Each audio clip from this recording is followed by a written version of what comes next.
Welcome to Keep the Faith Ministry News. The year 2020 was tough for everyone. Children and adults alike, most school-age kids were forced to attend school virtually, at least for part of the year. This, combined with lockdowns, caused screen time to surge. More than usual, parents may fear kids aren't learning well or are being exposed to things they aren't yet mature enough to handle. On this, their intuition may be correct. 2020 saw an increase in LGBTQ-friendly marketing targeted at kids. Cartoon Network, whose primary audience is children, recently set out this tweet, quote, "Here's to not only normalizing gender pronouns, but respecting them too." Cartoon Network's tweet reads, "Whether you use he, she, them, or something else, we acknowledge and love you." In November, I covered similar efforts by two other somewhat kid-friendly brands, Oreo and Tampax. Earlier this year, the TV channel Nickelodeon encouraged its young audience to accept transgender individuals. Brands that provide products or entertainment typically reserved for a young audience have been transparent, honest, and even persuasive that they are using their brand to look appealing and progressive and to normalize LGBTQ issues, particularly transgender-related ideas.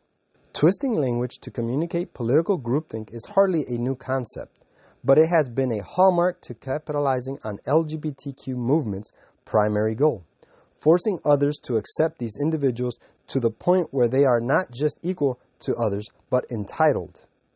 I could be wrong here, but it's also the first time I've really seen children targeted as much as adults are, if not more. It's not just brands that do this overtly. Production studios do it too. Every year for the past several years, the LGBTQ Rights and Media Monitoring Group, GLAAD, has released its Studio Responsibility Index, which it says, quote, maps the quantity, quality, and diversity of lesbian, gay, bisexual, transgender, and queer LGBTQ characters in films released by 8 major motion picture studios during the 2019 calendar year. The films were released by major studios such as Lionsgate, Paramount Pictures, Sony Pictures, Walt Disney Studios, and Warner Brothers. GLAAD says that its report, quote, is intended to serve as a roadmap toward increasing fair, accurate, and inclusive LGBTQ representation in film. Of the films released by major studios in 2019, according to GLAAD, a total of 22 or 18.6%, quote, contained characters identified as LGBTQ, which the group contains as a slight improvement. Numbers for 2020 aren't available yet, but based on observations and anecdotes, the year wasn't too shabby for the LGBTQ representation in media and marketing. It's safe to say that LGBTQ representation in multimedia, from social media and television to marketing and films, has shown a slow but steady uptick in these ideas, percolating sometimes smack dab in our kids' face. This is frustrating on several fronts. For starters, when other things are marketed to children, such as religion or politics, outrage inevitably ensues. The woke masses cry out that Christianity or conservatism is trying to indoctrinate their children. The double standard is obvious, and you need not be a conservative or religious person to see it.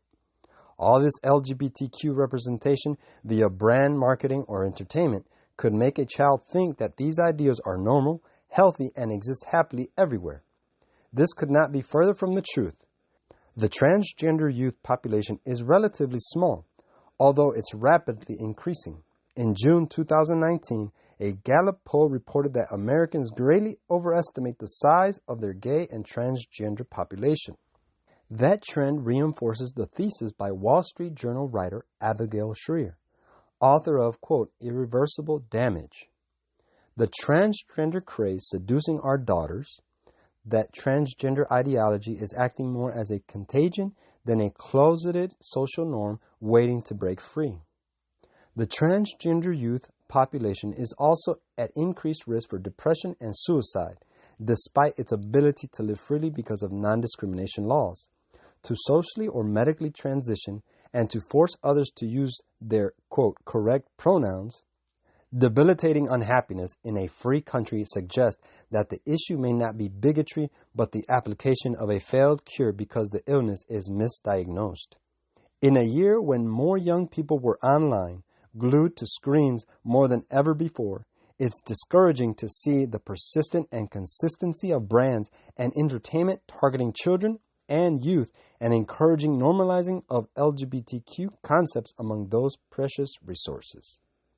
Of all the things marketing and entertainment industry could do for our children, encouraging them to read, play, be kind, respect their elders, reject foul language, or abstain from sex, they instead encourage the twisting of language, the acceptance of a norm that harms young people, and the perpetuation of a myth that the LGBT community is marginalized. It's time for these industries to stick to telling stories, packaging cookies, or making people laugh and leave our kids alone. Nicole Russell is a contributor to the Daily Signal. Her works has appeared in The Atlantic, The New York Times, National Review, Politico, The Washington Times, The American Spectator, and Parents Magazine.